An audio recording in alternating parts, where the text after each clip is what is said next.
Iglesia. Y qué gozo también es verle a usted el día de hoy en la iglesia. Si no lo sabe, si nos está visitando, y por supuesto porque nos está visitando a lo mejor no sabe, estamos en una serie de exposiciones sobre la primera carta del apóstol Pablo a los Corintios. Estamos en el capítulo 3 y el texto que corresponde el día de hoy son los versículos 18 hasta el 23. Por si no lo sabe, permítame decirle, aquí en la iglesia favorecemos lo que se conoce como predicación expositiva. Es decir, predicamos, a lo largo de libros enteros de la Biblia, exponemos pasaje por pasaje, no necesariamente verso por verso en el orden en que están los versículos, pero sí pasaje por pasaje, sin faltar uno de ellos. Así entonces, esta mañana continuamos la exposición de esta carta y como le dije, por favor localice los versículos 18 al 23 del capítulo 3 de Primera de Corintios. Una vez que tenga este texto frente a usted, acompáñeme por favor en oración.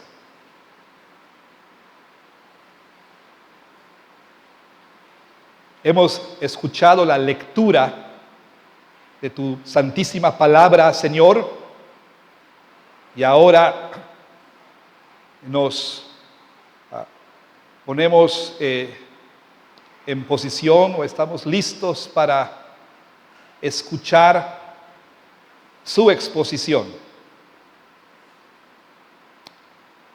Por ello es que te estamos pidiendo, por quien ha de predicar, por quien predica esta mañana tu palabra. Estamos rogando que le permitas, por medio de la obra de tu Espíritu Santo, que le empoderes por la obra de tu Espíritu para predicar fielmente las sagradas Escrituras. Concédele, Señor, sobreponerse a sus fallas, a sus inconsistencias, a sus carencias. Dale la gracia, Señor, de hablar con claridad y de exponer con fidelidad lo que el Espíritu Santo inspiró a Pablo y para escribir. Te rogamos entonces que este sermón que hemos de escuchar sea la predicación de tu palabra. Y pedimos, Señor, por todos nosotros, concédenos también la gracia de escuchar atentamente. Hay muchas distracciones. Hay también, potencialmente existe también la obra del maligno que no quiere que la semilla se implante en nuestro corazón, que viene y arrebata la semilla para que ésta no se implante en el corazón. Te rogamos, Señor, que obres en nosotros para que escuchemos. Abre nuestros oídos, permítenos estar atentos, como una vez lo hiciste con Lidia cuando escuchaba al apóstol Pablo en la ciudad de Filipos. Hiciste que estuviera atenta a la predicación de la palabra. Haz lo mismo con nosotros, Señor. Y te rogamos también que por obra de tu Espíritu Santo recibamos, creamos, pero también te rogamos que nos concedas la fuerza, la gracia para obedecer tu palabra. Todo lo pedimos, Señor, en el nombre de Jesús y para tu gloria. Amén. Sin temor a equivocarme, algunos de nosotros, varios de nosotros, quizá todos nosotros, en algún momento en nuestra vida nos hemos engañado a nosotros mismos. Quizás si usted en este momento hace el ejercicio de recordar, quizás si usted brevemente, mentalmente repasa la historia de su vida, quizá pueda identificar alguna ocasión, algún momento en el que usted se engañó a sí mismo o a sí misma, o trató por lo menos de engañarse a sí misma. Cosas tan sencillas como pensar tal vez que pues el traje con el que se casó le va a venir, ¿no? Y trató de ponérselo y trató de verse al espejo diciendo, bueno, me veo bastante bien. Hasta pensar en otras cosas más complejas. Yo creo que heredé de mi papá una de tantas cosas que, bueno, hubiera querido heredar talentos como el musical, pero no los heredé. Pero sí heredé esta manera de ser de mi papá con respecto a las enfermedades. ¿A qué me refiero? A esta creencia, ¿no? De ignorar la enfermedad es no padecerla, ¿no? Y entonces, quizá usted como yo ha tratado de ignorar síntomas, diciendo, no, solamente debe ser aire, ¿no? Decimos, es aire, ¿no? O decimos, no, bueno, es algo muscular o es pasajero y me tomo un analgésico y ya estuvo. O en el caso, por supuesto, del dentista, ¿verdad? Tratamos de engañarnos a nosotros mismos pensando que a cepilladas vamos a acabar, ¿verdad? Con la pasta correcta, esta que tiene, por supuesto, fluoruro y demás. Con esto vamos a quitarnos todas las caries y demás. O sea, tratamos de engañarnos a nosotros mismos de muchas maneras.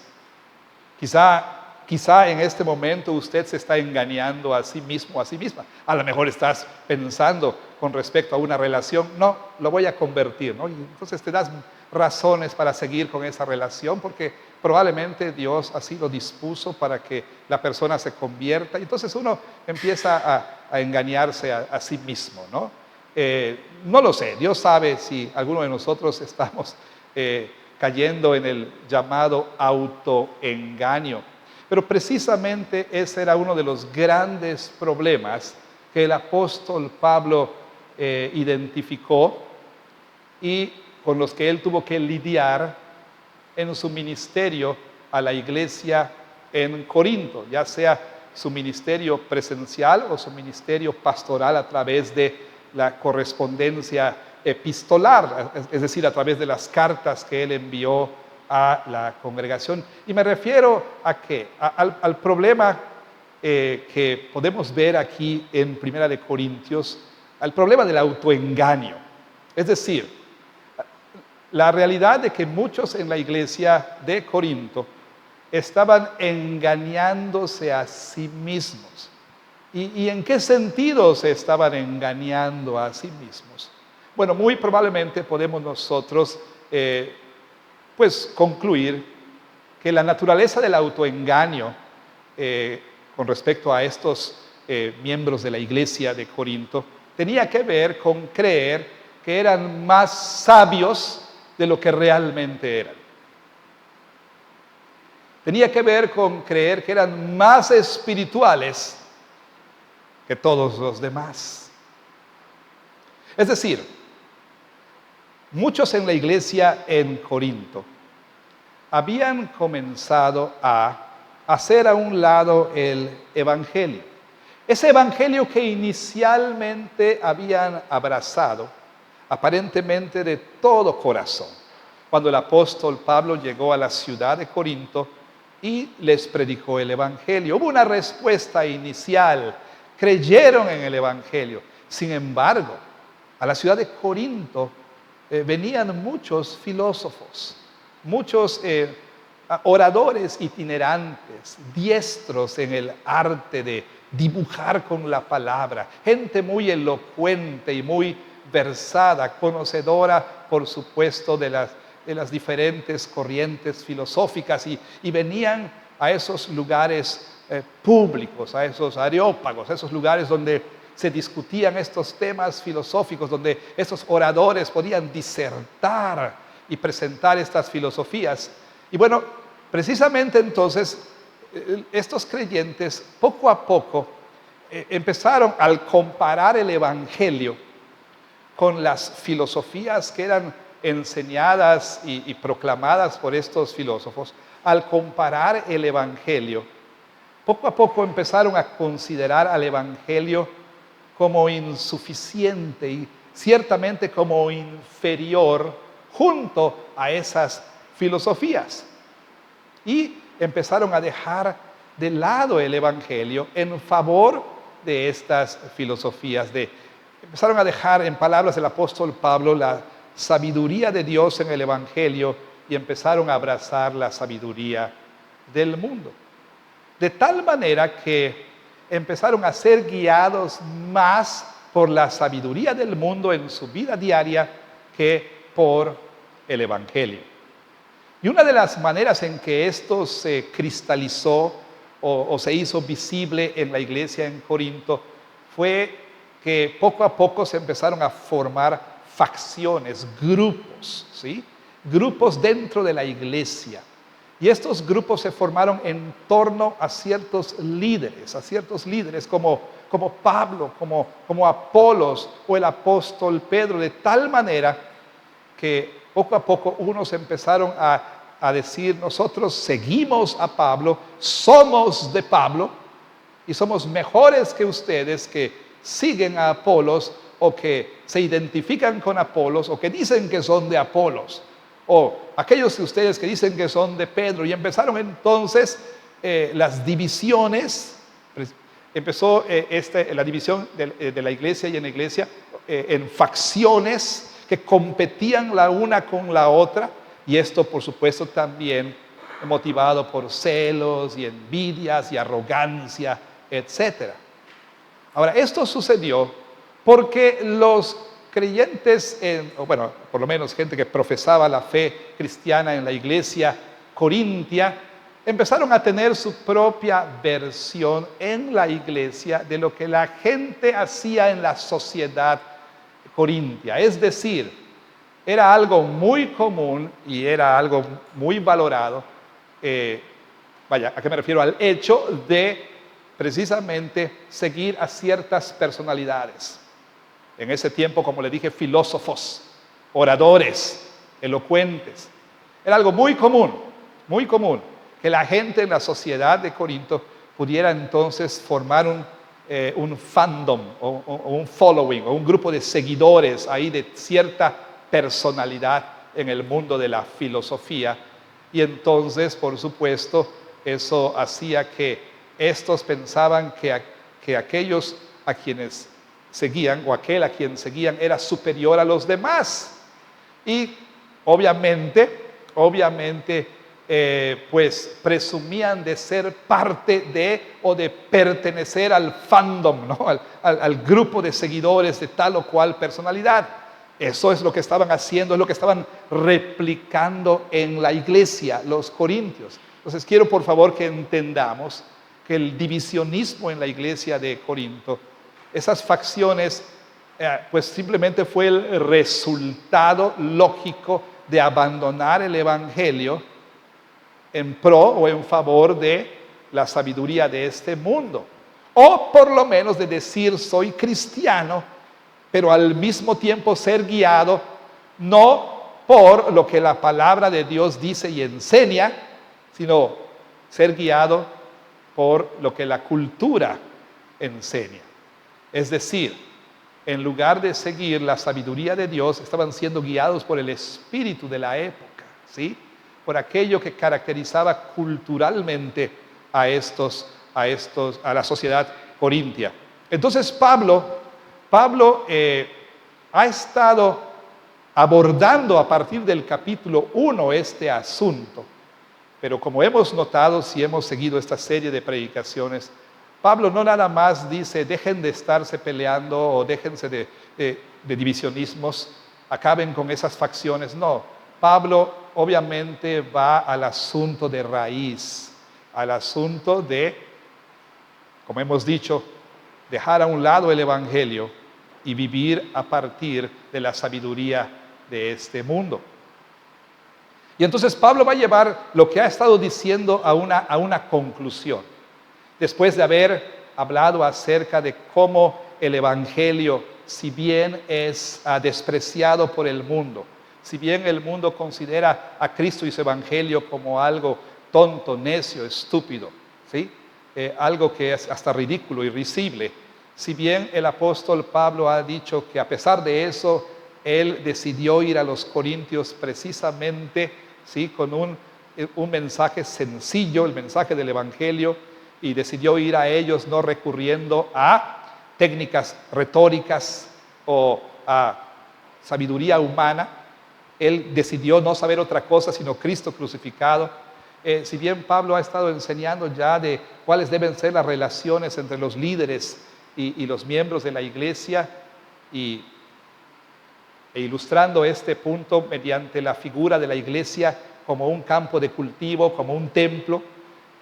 Si bien es cierto que Pablo ha llamado a los corintios, ¿sí?, a dejar de comportarse como no creyentes, y Él les ha llamado a construir la iglesia y les ha advertido acerca del castigo severo que aguarda a aquellos que la destruyen. Ahora el apóstol Pablo procede a concluir lo que ha estado diciendo, por lo menos en parte, en el pasaje que tenemos frente a nosotros, los versículos 18 al 23, en donde nosotros vamos a notar cómo el apóstol Pablo hace una exhortación, la cual él sustenta con la palabra de Dios, y finalmente Pablo lleva todo a una conclusión. ¿Y qué es lo que el apóstol Pablo les dice a estos corintios? Bueno, Pablo les exhorta a ser tontos para llegar a ser sabios. Les exhorta a ser tontos para llegar a ser sabios. ¿Qué quiere decir el apóstol Pablo con esto? ¿Y qué tiene que ver con usted y conmigo el día de hoy? Vayamos pues entonces a este pasaje, comenzando con el versículo 18, donde ahí Pablo inicia su exhortación. Y lo hace de esta manera. Nadie, dice, en la versión Reina Valera, nadie se engañe a sí mismo. Como dije hace unos instantes, estos corintios se estaban engañando a sí mismos. ¿En qué sentido? Creyéndose sabios, creyéndose muy sabios, y ya demasiado sabios como para el evangelio, ¿no? Traduciéndolo en lenguaje, digamos, más de las generaciones emergentes, soy demasiado cool, soy demasiado chido para este evangelio, ¿no? Yo ya estoy en otro nivel de sabiduría. ¿Y por qué entonces ellos se creían muy sabios? Bueno, como dice el apóstol Pablo aquí en el versículo 18, porque estos corintios se creían sabios en este siglo. ¿Qué quiere decir esto? Pues que estaban siguiendo el espíritu de la época. Recuerden, la expresión de Pablo, este siglo, se refiere, por supuesto, al sistema caído, que está en rebelión en contra de Dios. ¿De qué? De ideas, filosofías, creencias, conductas o patrones de conductas, prioridades, acciones, etcétera. Todo esto que es contrario a lo que Dios quiere. Todo esto que está en rebelión en contra de Dios. Cualquier conocimiento, cualquier tecnología, cualquier disciplina, cualquier costumbre, lo que usted quiera. O para decirlo de una manera quizá un poquito más técnica, toda cosmovisión que es contraria, o sea, toda visión del mundo, toda visión de la vida, toda visión de la realidad, toda visión de este mundo que es contraria a lo que Dios quiere, a lo que Dios manda, a lo que Dios enseña, por supuesto, es lo que Pablo llama este siglo, el espíritu de la época. Entonces, estas personas se estaban creyendo muy sabias. ¿Por qué? Porque estaban viviendo de acuerdo al espíritu de la época. Ahora, como dije, algunos en la iglesia tenían su propia versión, y ellos eran, pues, algunos team Pablo, y otros team Apolos, y otros team Pedro, ¿no? Y entonces, en ese sentido, como dije, emulaban al mundo, trajeron a la iglesia los valores y las prácticas y las conductas y las ideas y las filosofías de este mundo. Pero quizá otros en la iglesia ya estaban empezando a dejar de lado el evangelio, y porque consideraban que las enseñanzas de tal o cual filósofo eran más importantes, eran mejores, y por supuesto, el Evangelio no era suficiente cuando se consideraba esas enseñanzas. Entonces el apóstol Pablo les dice, a ver, dice una vez más, versículo 18, nadie se engañe a sí mismo. Algunos de ustedes creen que son sabios, dice el apóstol Pablo. ¿Por qué? Porque siguen este siglo, siguen el espíritu de la época. Pero si en verdad quieres ser sabio, hazte un necio. Aquellos de ustedes en la iglesia, dice Pablo a los corintios, que andan creyéndose muy sabios, si en verdad creen ser sabios, entonces háganse ignorantes, dice la Reina Valera, háganse tontos, háganse necios, para que realmente lleguen a ser sabios. Ahora, noten por favor que esta exhortación es una exhortación que tiene que ver con todos. Pablo no solamente se estaba dirigiendo a los líderes de la iglesia en Corinto, se estaba dirigiendo a toda la iglesia. Él dice con toda claridad, si alguno entre ustedes. O sea, aquí Pablo no hace haya una distinción. Él no dice estoy hablando a los líderes, está hablando a todos en general. Y por supuesto, lo que el apóstol Pablo exhortó a estos corintios a hacer y ser, tiene que ver con nosotros también, porque lo que se escribió para ellos o a ellos fue escrito para nosotros también, para usted y para mí, que estamos sentados en este domingo en particular, en esta iglesia en particular, escuchando este mensaje en particular. Porque como los corintios, usted y yo también somos susceptibles al autoengaño. Y de manera específica, también es posible que algunos o varios o muchos de nosotros en la iglesia estemos también pensando que pues somos bastante sabios. ¿Por qué? Porque estamos siguiendo la sabiduría del mundo. Y hemos empezado nosotros a formar parte de aquellos que siguen a tal o cual influencer. Es interesante escuchar a varios de ustedes decir, yo sigo a fulano de tal. Y no me malentienda, no quiere decir que seguir a, digamos, tal o cual personalidad en el mundo de la disciplina que usted quiera sea necesariamente algo malo. Pero qué interesante es oír a los cristianos decir, yo sigo a fulano de tal. Y probablemente por seguir a fulano de tal, poco a poco su pensamiento, el de usted, el tuyo, ha ido amoldándose al pensamiento de fulano de tal. Y está empezando a ver la vida, ¿sí? Está empezando a ver las relaciones, la sexualidad, la administración del dinero, el uso del tiempo, el entretenimiento, el uso de las redes, el asunto de género, lo que usted quiera. Está empezando a ver todo ese tipo de cosas en la misma manera en que tal o cual influencer ve el mundo o ve la vida. Es posible que nosotros estemos entonces prestando atención, mucha atención, y estemos identificándonos ya con cierta personalidad. Y entonces, poco a poco, vamos absorbiendo esa sabiduría, ¿sí? Y la vamos aplicando a la vida diaria. O sea, el cómo manejo mis relaciones no es algo que yo entiendo y derivo de la enseñanza de la palabra de Dios, sino de lo que dice tal o cual persona en, por ejemplo, las redes, ¿no? O a lo mejor me dejo guiar por las enseñanzas de alguien cuyos libros estoy leyendo.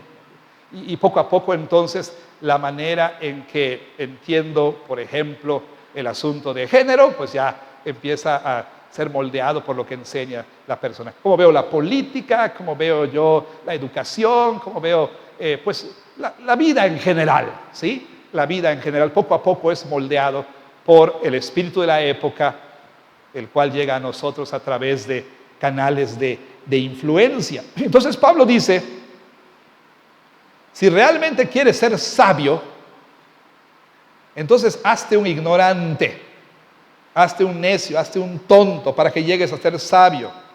¿Qué es lo que el apóstol Pablo está diciendo? Si realmente quieres ser sabio, tienes que estar dispuesto a abrazar una cosmovisión que el mundo considera idiótica, estúpida, tonta y necia, ridícula y risible. Es decir, la cosmovisión cristiana, el evangelio.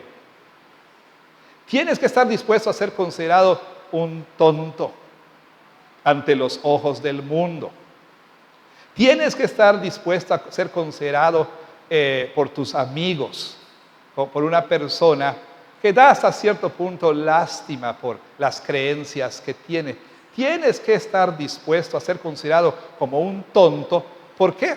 Pues porque no tienes esa relación, o porque rechazaste ese trabajo lucrativo, o porque dijiste no a esta oportunidad, y todo. ¿Por qué? Porque tu Biblia lo dice.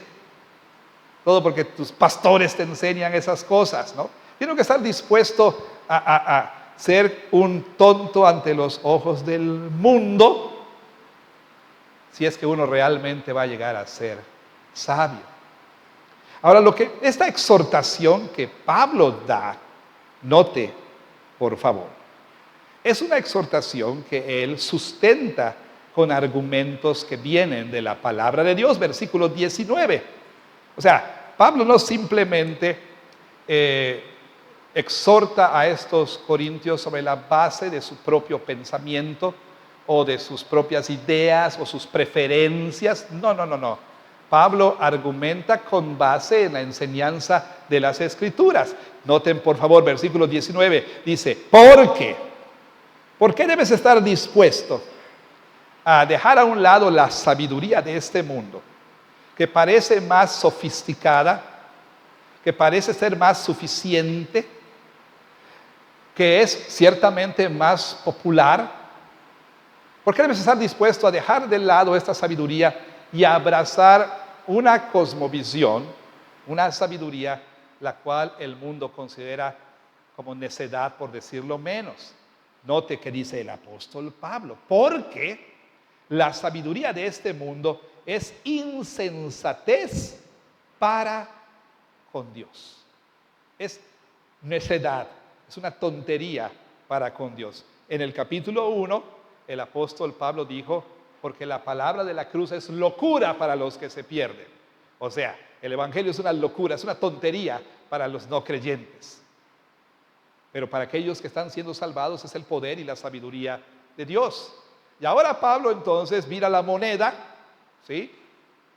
O para decirlo más coloquialmente, vira la tortilla, ¿no?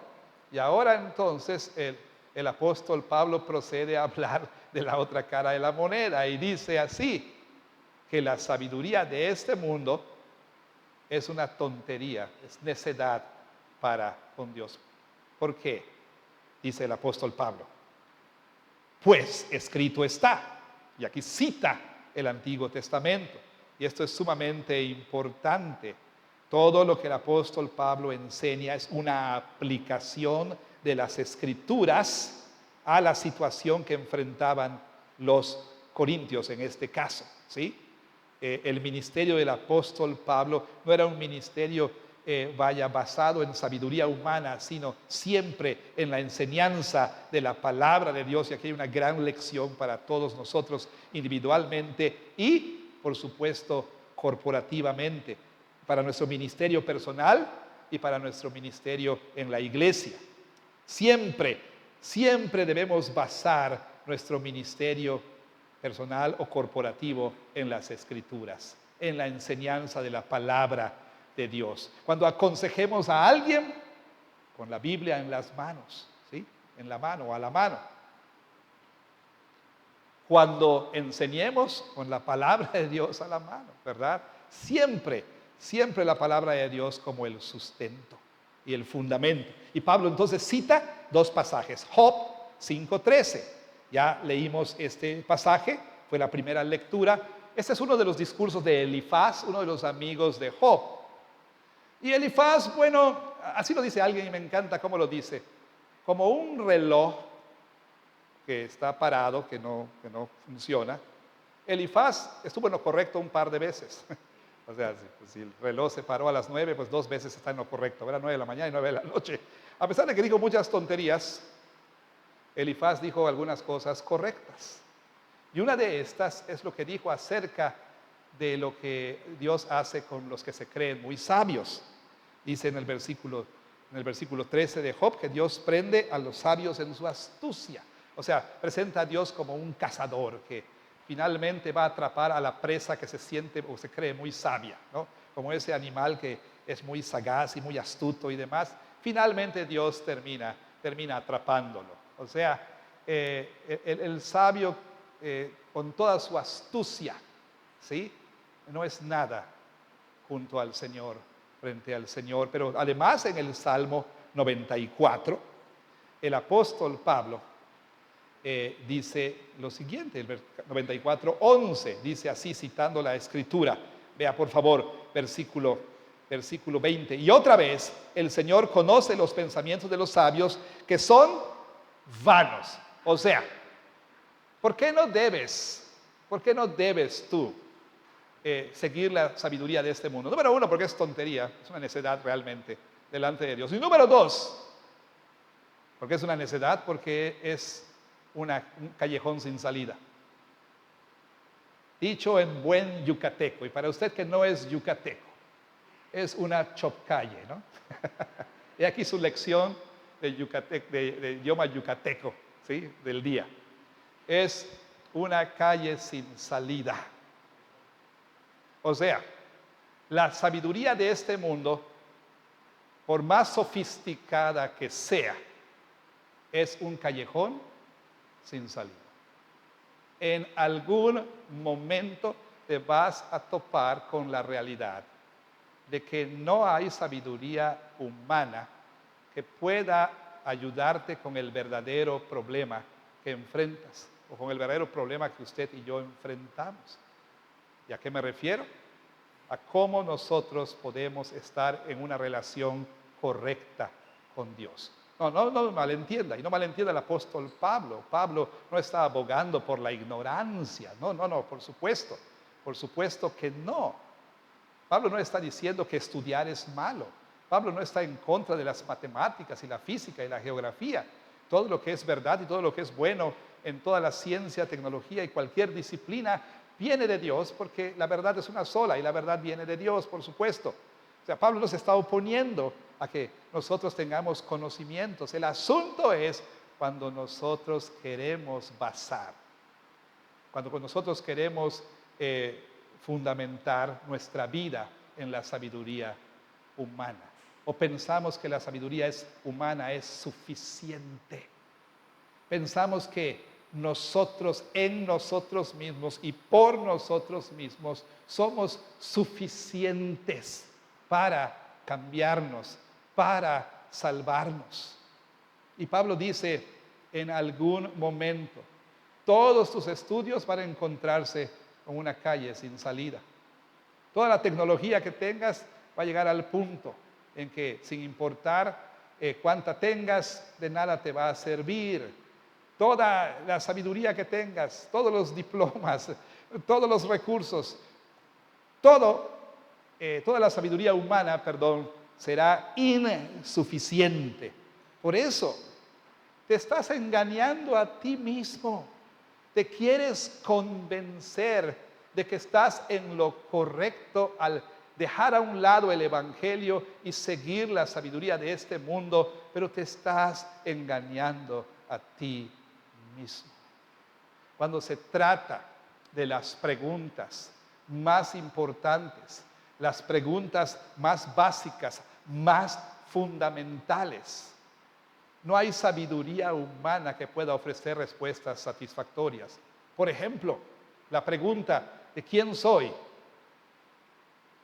para qué existo, cuál es el significado de mi vida, ¿tiene alguna importancia mi vida? ¿De dónde vine y a dónde voy? ¿Qué está mal con el mundo? ¿Cuál es el remedio? ¿Qué pasa cuando morimos? ¿Qué sucede después de la muerte? ¿Cómo puedo ser feliz? ¿Cómo puedo estar realmente satisfecho? No hay sabiduría humana que pueda dar respuestas satisfactorias. Simplemente es un engaño. Y el asunto es que nos estamos engañando a nosotros mismos. Vaya, recuerde usted este paradigma. Oyeron que fue dicho. El mundo dice, ¿sí? El mundo nos enseña a través de muchos medios. El mundo nos dice. Pero Jesús dice, pero yo les digo. Pero yo les digo.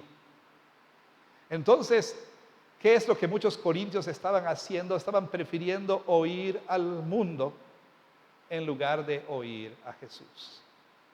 Estaban prefiriendo seguir la corriente de este mundo en lugar de confiar en el Evangelio. Estaban incorporando los valores de este siglo en su vida diaria.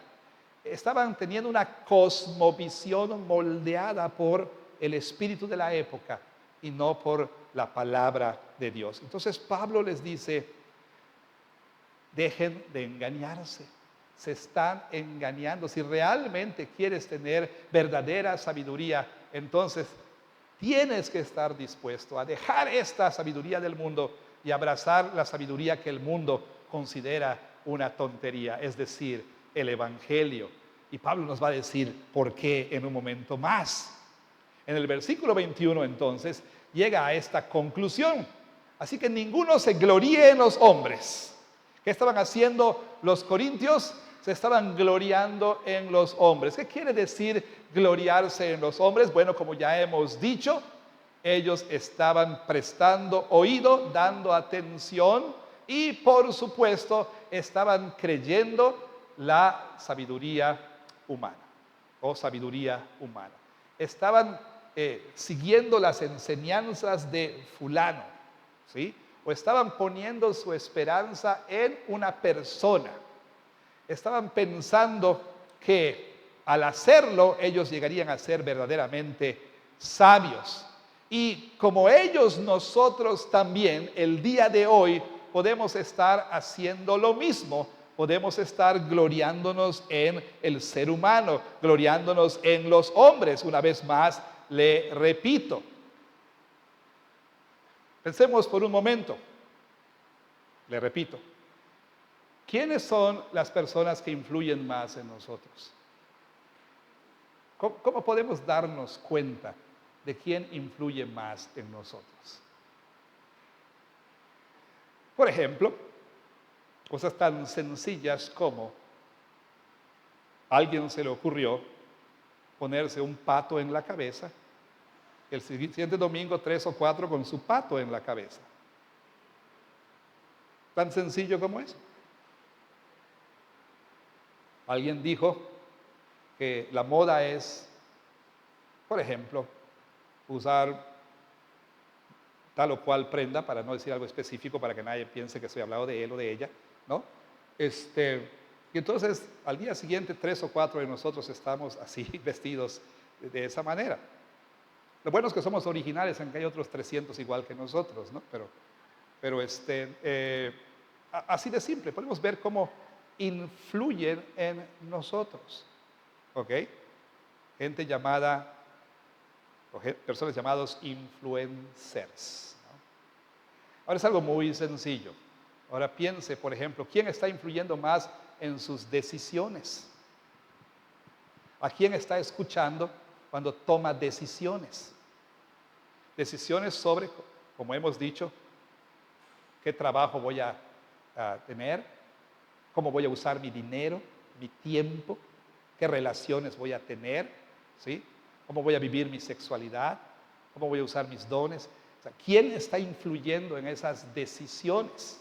¿Quién es el que está moldeando, ¿sí?, mi manera de ver la vida, lo cual resulta en las decisiones que tomo en la vida diaria?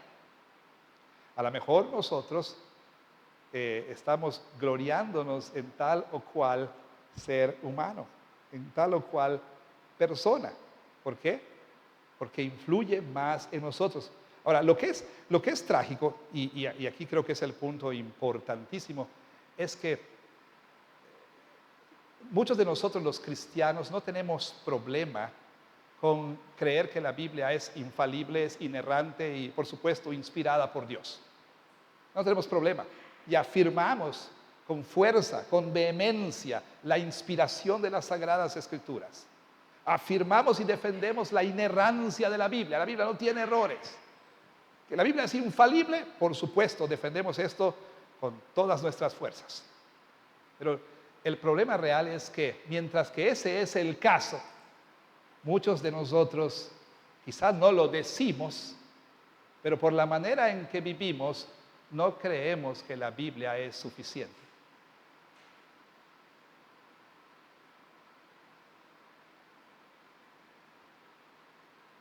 Y en el mismo sentido, tampoco creemos que Jesús sea suficiente. Y como hemos dicho en otras ocasiones, como Ariel, la sirenita, decimos regalitos, así tengo miles, aunque a veces no sepa qué son, pero yo quiero más. Y tengo a Jesús, pero no parece ser suficiente. Su sabiduría dada a nosotros a través de su palabra parece no ser suficiente. Es mejor la sabiduría de tal o cual personalidad en las redes sociales. No parece ser muy confiable lo que Jesús dice. No estoy muy dispuesto a confiar en que lo que dice en su palabra es verdad. Voy a confiar más en lo que escuché aquí, en lo que leí ahí, en lo que me dijo aquel. Voy a confiar más en mi intuición, mi experiencia, en el sentido común. Voy a confiar más en la cultura, pero no en Jesús. Ese es el problema real. Nosotros en la Iglesia Jesús somos muy ortodoxos, ¿sí? Y tenemos una doctrina de las Escrituras muy alta, pero al mismo tiempo me atrevo a decir, y sin temor a equivocarme, que el problema que todos enfrentamos aquí, y escuche, todos nosotros, es que no creemos en la suficiencia de las Escrituras. Ese es el problema. Y entonces, note que dice Pablo, ninguno se gloríe, esa es su conclusión. ¿Por qué quieres gloriarte en el hombre? No, ¿por qué quieres tú gloriarte en la sabiduría humana? Y noten su argumento, noten la razón, versículo 21, ¿qué dice Pablo? Ninguno se gloríe en los hombres. ¿Por qué? Porque todo es suyo. ¿Qué dices, Pablo? ¿Qué quieres decir con que todo es suyo? De hecho, lo dice 2 veces. Al final del versículo 21, y al final del versículo 22, todo es suyo. No necesitan nada más. No carecen de nada. En Cristo lo tienen todo. Y este es el argumento. Él dice, ustedes tienen todo, todo es suyo. El mundo, dice, sea el mundo, sea la vida, sea la muerte, sea lo presente, sea lo porvenir, todo es suyo. ¿En qué sentido? Dice el apóstol Pablo, que todo es nuestro. En el sentido de, por ejemplo, todo lo que sucede en el mundo, en esta vida, ya sea en el presente, como dice él aquí, absolutamente todo, al estar en Cristo, al pertenecer a Cristo, al ser de Cristo, dice el apóstol Pablo, todo obra para mi bien. No hay nada mejor que una cosmovisión que entiende que todo el universo, que este mundo, está bajo el gobierno soberano de Dios.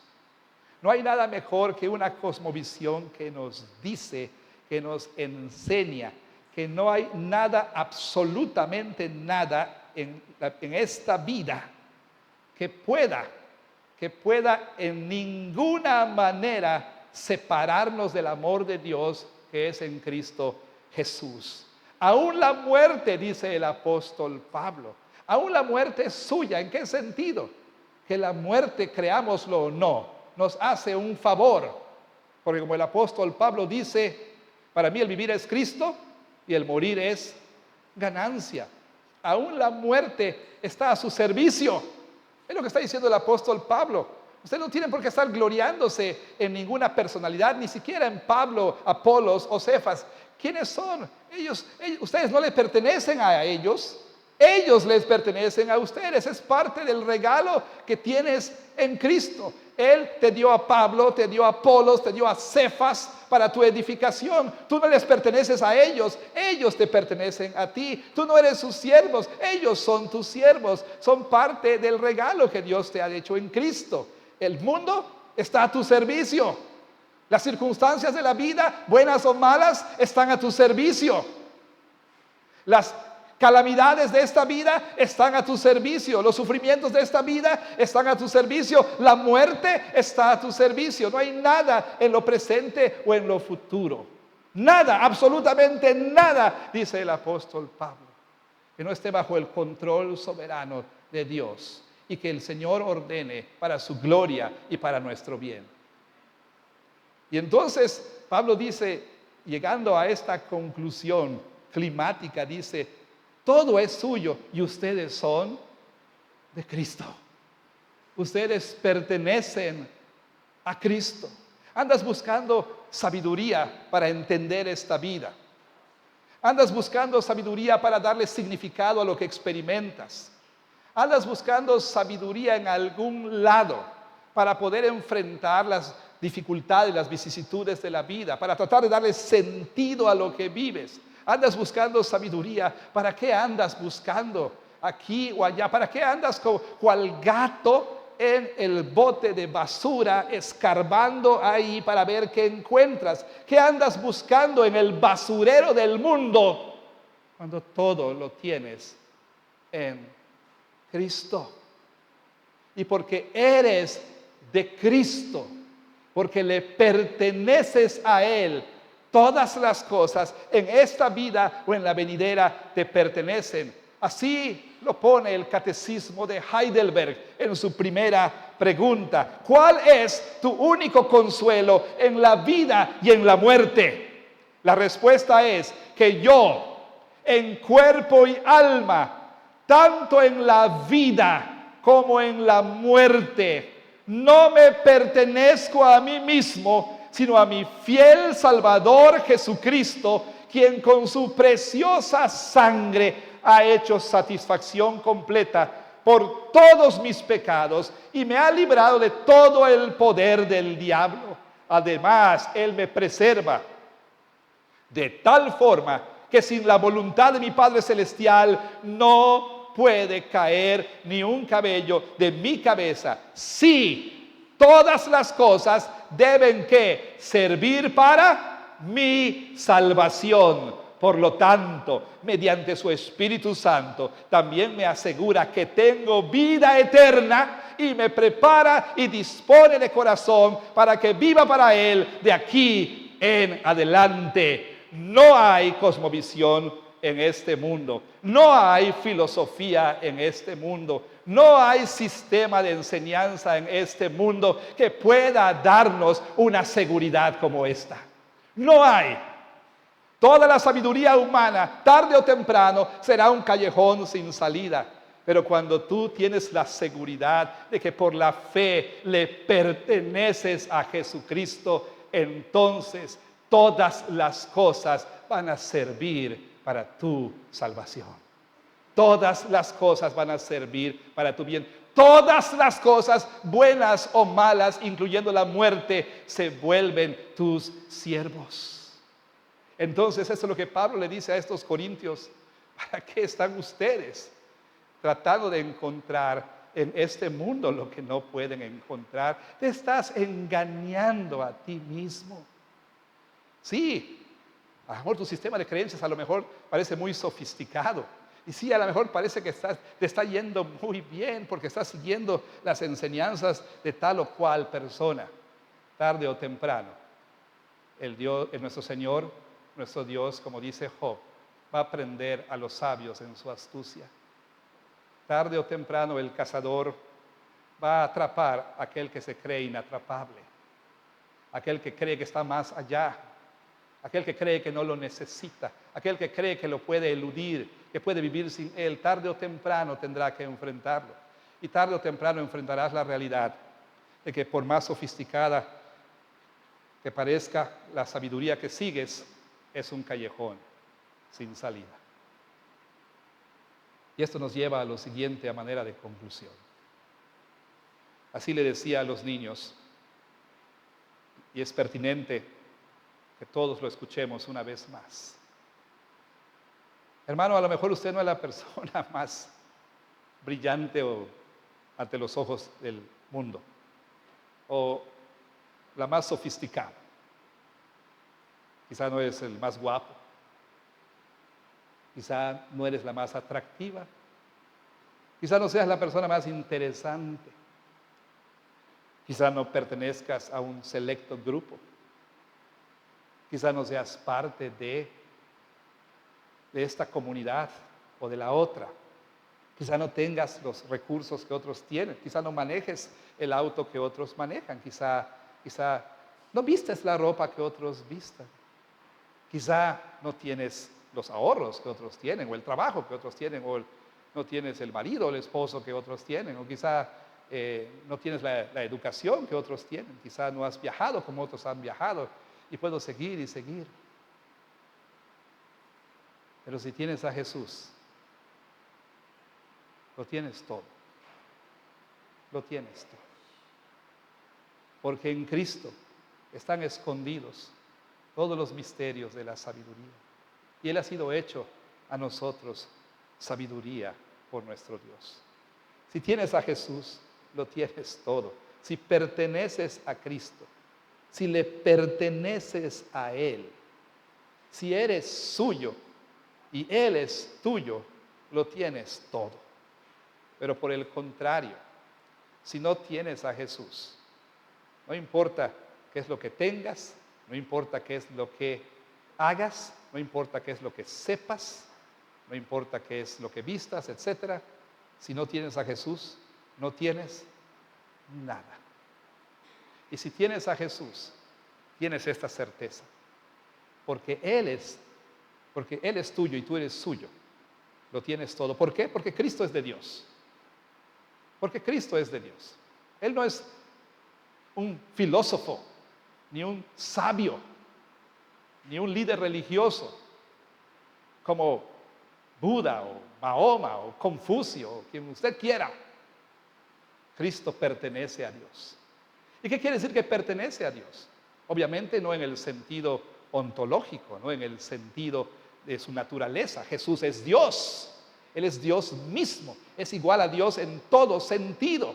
Es igual al Padre y al Espíritu Santo en todo sentido. Entonces, ¿qué quiere decir Pablo cuando dice que Cristo es de Dios? En el sentido soteriológico, en el sentido de su obra redentora, en el sentido de que Cristo estuvo dispuesto a subordinarse al Padre, ¿sí?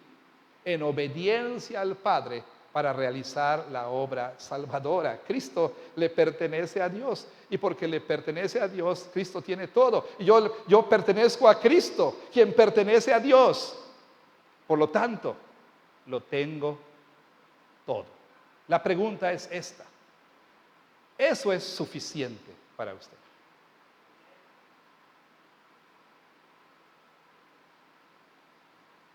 ¿Es realmente es suficiente? ¿Es realmente suficiente?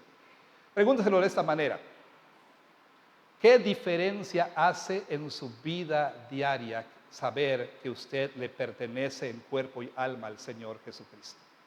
¿Qué diferencia hace eso a la hora de enfrentar escasez, enfermedad, calamidad, dificultad? ¿Qué diferencia hace eso? Saber que usted le pertenece a Jesús, ¿realmente hace alguna diferencia? Pregúntese a sí mismo: es suficiente, Jesús. Su palabra es suficiente para mí. O siento que necesito algo más. Así entonces, el llamado para nosotros obviamente es: abraza a Jesucristo. Si tú crees en Él, le pertenecerás, y si le perteneces, tienes todo. Abraza a Jesucristo por la fe. Arrepiéntete de buscar en otras partes lo que solo puedes encontrar y tener en Cristo. Arrepiéntete y entonces está dispuesto a ser un tonto, entre comillas, a ser un tonto al rechazar la sabiduría humana y depositar toda tu confianza, en depositar toda tu esperanza para vida y muerte en la persona y obra de Jesucristo. Atrévete a ser un tonto en ese sentido, un tonto ante los ojos de tus amigos, de tus profesores, de tu cónyuge, de tu novio, de quien sea. Atrévete a depositar tu confianza entera y plena en la sabiduría de Jesucristo. Y de esa manera entonces llegarás, dice Pablo, a ser verdaderamente sabio. Deja de engañarte pensando que lo eres al abrazar la sabiduría de este mundo, y abraza a Jesucristo y su sabiduría. Y por último, para nosotros los creyentes también, pensemos, meditemos en esto seriamente. Es la sabiduría de Jesús, la sabiduría funcional en nuestras vidas, o estamos viviendo nuestra vida a partir de la influencia de otros. ¿Quién influye más en nuestra vida? ¿Jesús y su palabra o el mundo y sus influencias? ¿Quién es el que influye más? Hagámonos esta pregunta sincera, y si es necesario, arrepintámonos y vayamos a Jesús para decir: Señor, perdóname por menospreciarte. Jesús, perdóname por ningunearte. Perdóname por pensar que no eres suficiente. Perdóname, Señor. Perdóname por querer algo más aparte de ti. Perdóname por creer que tu palabra no es suficiente. Venga a Jesús contrito y humillado, y Él en su gracia le va a perdonar. Que Dios bendiga su palabra.